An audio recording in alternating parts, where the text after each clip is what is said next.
Hello, I'm Lena Spaho, founder of Inside the Walls and Beyond.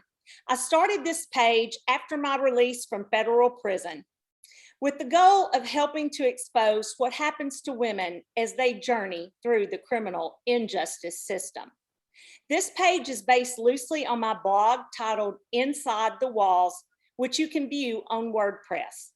Today, I am joined by Mary Mooney. Mary also served time in federal prison.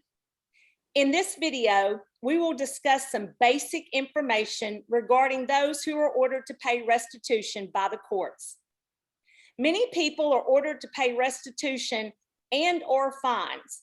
When people are released from prison, especially those who have been convicted of white-collar crimes, they are faced with the government coming after their pensions, Social Security checks, and other assets for the purpose of fulfilling their court-ordered restitution or criminal fine obligations. Regardless that the federal judge in their case may have ordered them a set payment plan, for example, 10% of their gross or net income, and regardless if they have been 100% compliant with the judge's orders, they are still subject to what may be garnishment and forfeitures. So let's start at the beginning.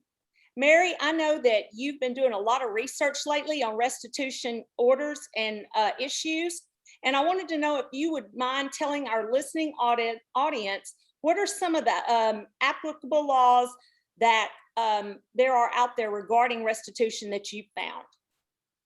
Well, the judge orders restitution usually in white-collar crimes under Section 18 U.S.C. 3663A under the Mandatory Victims Restitution Act.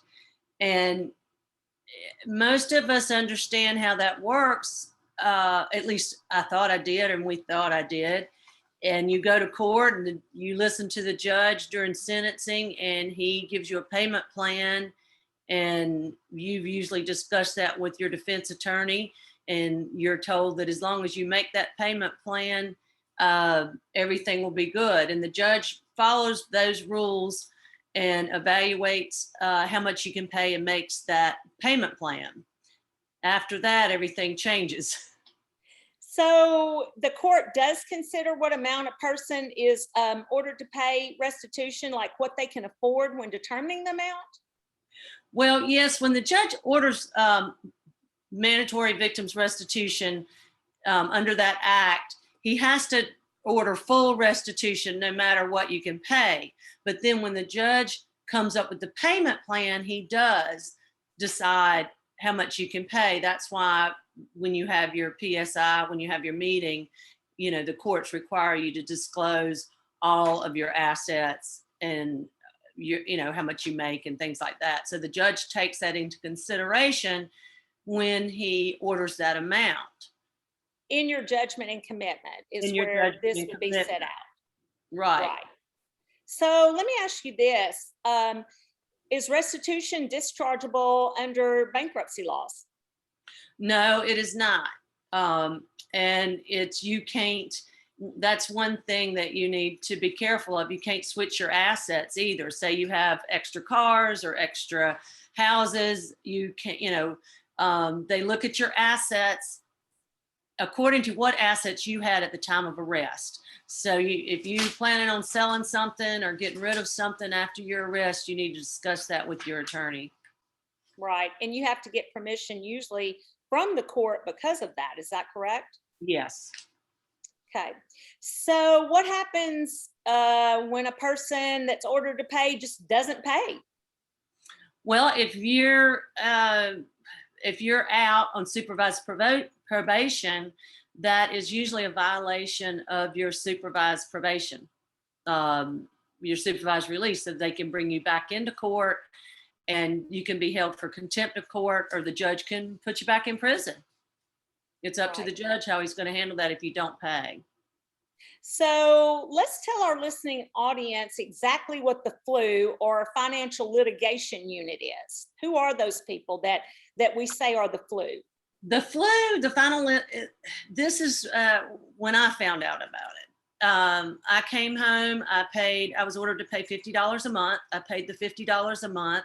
And all of a sudden, I've been out for 6 months or so making my payments. I get a letter from the financial litigation unit saying that they're going to garnish my Social Security payment because I have not made my restitution, which I was shocked because I've been making payments on time. The financial litigation unit is the U.S. Attorney's Office responsible for the collection of restitution. And right, and let's make that clear to our audience. The flu is part of the United States Attorney's Office, the very people that prosecuted us in the first place. So they are still part of the prosecution team in a way.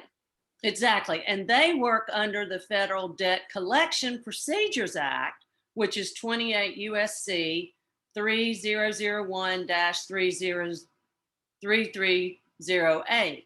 So the issue that I'm having is the judge orders restitution under the Mandatory Victims Restitution Act. Then the government collects it under the Federal Debt Collections Procedures Act. So that to me, a civil judgment.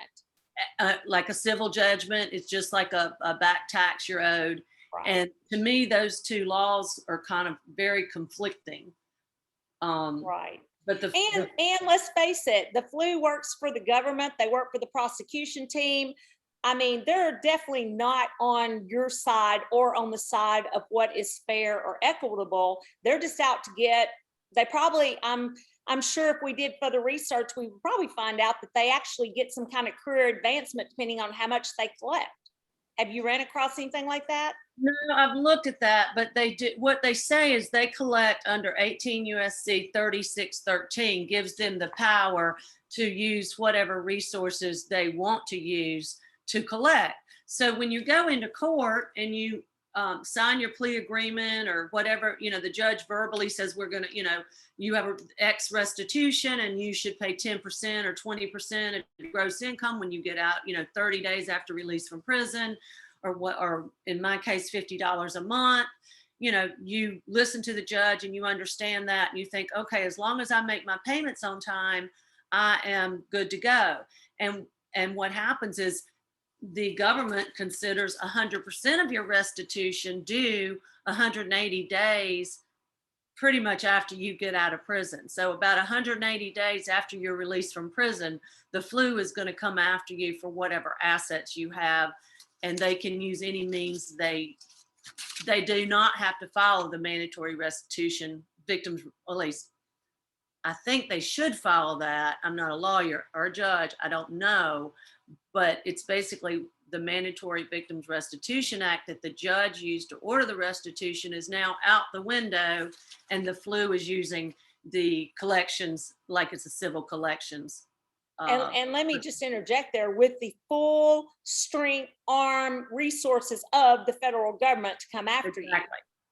Exactly. So they can make cash out your retirement accounts. That's what I was wondering. How can they actually come and take Social Security, which I thought was a protected asset, or pensions, or any other assets that the court knew about when they ordered restitution or fines and didn't take from you? So now, how can the flu just swoop in and start taking these things? That's what I'm trying to find out. There's a couple good cases. There's U.S. versus Gant in the 4th Circuit, and there's a U.S. versus Martinez in the 10th Circuit. And it's quite confusing how they can do this, but there are some things, that, your attorney can probably do to prevent these latter collections. So really, it's kind of your defense attorney. You need to have someone in place that really understands these things, which as we well know, many of us that are faced with these issues, that they really don't. So you need to probably really look for an attorney, especially if you're facing a case with restitution and or fines possible, which really is almost any federal case.